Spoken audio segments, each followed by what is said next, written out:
In this video, I'll show you how to deploy a Replit app to a custom domain. Start by signing into your Replit account and open the app you want to deploy. Next, make sure your app is working correctly by clicking Run and testing all of its features. After that, click the Deploy button in the top right corner. Now choose the deployment option that best fits your application, then complete the deployment setup if your app hasn't been deployed yet.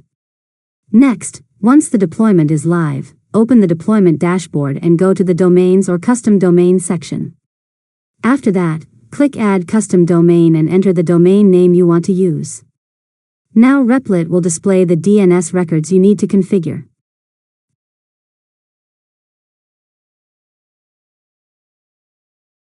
Open your domain registrar or DNS provider and add the required records exactly as shown.